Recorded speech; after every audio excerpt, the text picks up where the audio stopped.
How to unsubscribe from emails in Gmail.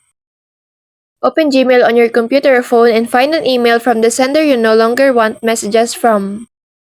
At the top of the email, near the sender's name, you'll often see an unsubscribe link right beside the sender information or sometimes inside the message itself. Click or tap that link, and Gmail will either confirm your choice instantly or take you to the sender's website to finish unsubscribing. Once you do this, future emails from that sender should stop coming to your inbox, though it may take a few days for the changes to take effect. If you don't see an unsubscribe option, you can also block the sender so their messages go directly to spam. Using the unsubscribe feature is a quick way to reduce unwanted newsletters or promotions without manually deleting them each time. This helps keep your Gmail inbox more organized and focus on the emails that are important to you.